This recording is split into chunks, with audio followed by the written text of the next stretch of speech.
mentorat. En 2003, au niveau des soins infirmiers, le ministère de la Santé a mis une initiative sur pied parce qu'il y avait des problèmes de recrutement et de retention. Fait qu'il y a eu une personne pour coordonner un nouveau programme qui s'appelait le programme de mentorat en soins infirmiers.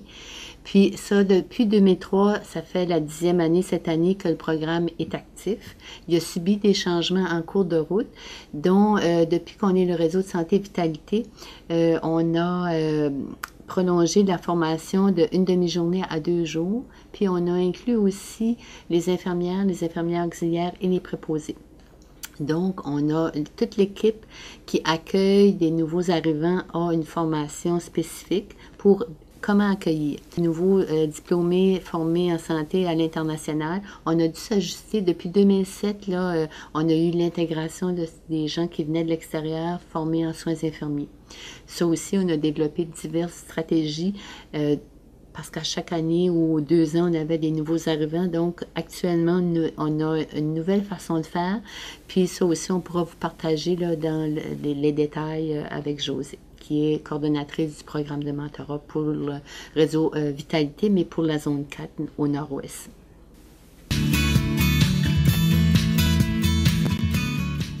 Le programme de mentorat a débuté. Moi, je suis présentement, ça fait comme depuis 2006 que je suis coordonnatrice du programme. Et ça consiste, c'est sûr, bon, à l'intégration des nouveaux diplômés de notre région et les internationaux aussi, à l'intégration dans les milieux de travail et aussi, c'est sûr, pour la rétention dans notre milieu, dans notre établissement ou au moins dans notre région. C'est un programme qui est là pour soutenir aussi les infirmières, les auxiliaires, les préposés qui sont mentors, c'est-à-dire qu'ils vont orienter ces personnes-là aux unités. Alors, on offre un programme de leadership mentorat qui s'intitule comme ça maintenant avec le réseau Vitalité, qui est spécifique pour 2 jours de formation. Moi, comme coordonnatrice, c'est là que j'enseigne à mes nouvelles mentors parce qu'il faut avoir un pool de nouvelles qui commencent. On a, oui, nos infirmières expérimentées qui font beaucoup de mentorat. Il faut avoir quand même une relève aussi dans ce domaine-là. À l'intérieur du 2 jours du programme, qui sont donnés à nos mentors, il y a une partie de diversité culturelle et d'adaptation de certains programmes reliant aux soins infirmiers dans la part de décision par rapport aux patients, qui peut être différent étant donné de la culture.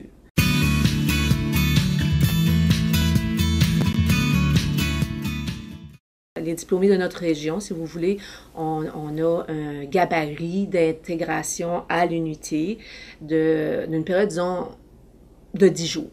Puis, par la suite, on y va cas par cas.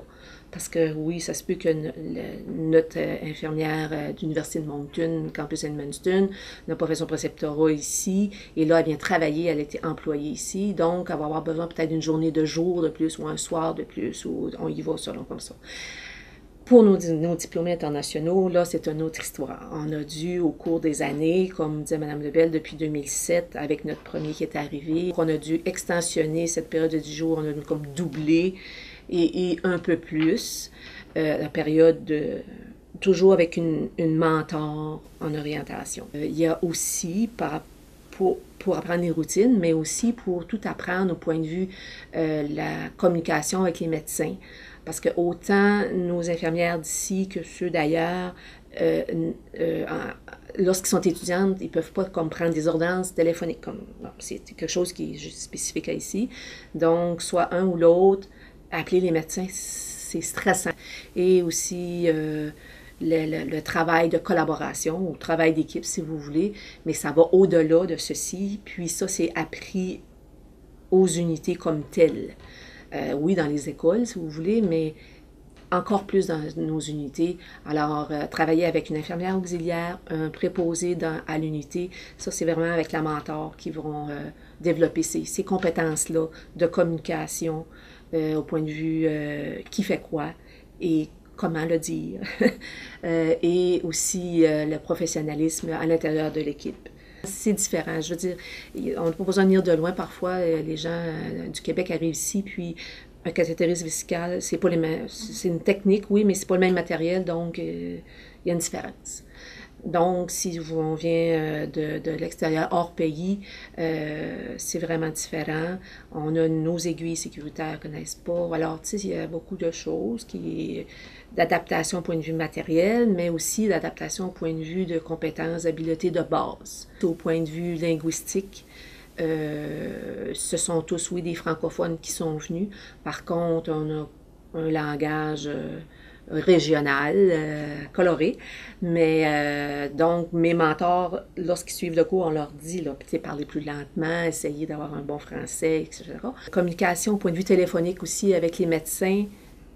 En plus que c'est un médecin, parfois un même mot peut être différent pour le diplômé international. On s'est rendu compte à un moment donné que pour l'intégration justement culturelle et sociale et qu'il y avait des manques de compétences infirmières, on a pris une personne et on l'a mis comme préposé aux patients. OK?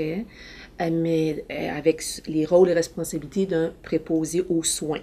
OK? Et elle a accepté, elle a été intégrée avec le préposé aux soins à travers l'équipe de travail. Et je lui disais, regarde ce que l'infirmière fait, son rôle, tout en essayant de l'adapter à un nouveau rôle, mais il fallait qu'elle s'adapte premièrement en mettant dans le bain, là, disons, des unités. Puis à ce moment-là, les préposés font quand même 4 à 5 unités. Alors, elles ont été orientées à toutes ces unités-là. Alors, elles connaissaient beaucoup de gens sur les unités de soins. Là, j'essayais de faire du soutien pour faire les examens. Pour l'association. Alors, il y a une collaboration avec l'Université de Moncton, Edmundston ici, avec Mme Marquis pour des sessions d'études en vue de l'examen, tout en travaillant comme préposé. Monsieur Laura est arrivé ici à l'Université de Moncton pour le CNFS. Ça nous a aidé énormément au point de vue de regrouper. Moi, j'ai regroupé de mes mentors et du personnel infirmier lui, il est venu nous donner des genres de cours de formation interculturelle à nos employés. Nous, comme coordonnateurs et directrices, on a eu aussi des cours donnés à l'université même, et ce depuis 2009. Avec le Consortium national de la santé, on les suit à chaque année, à chaque fois qu'il y a quelque chose, parce qu'on en a toujours à apprendre. Et notre personnel, Juan vient souvent, soit des fois, on l'invite aussi à la semaine des soins infirmiers, donner des petites conférences. C'est à force d'en donner, d'en parler, que cette adaptation-là est vraiment venue nous aider, je crois.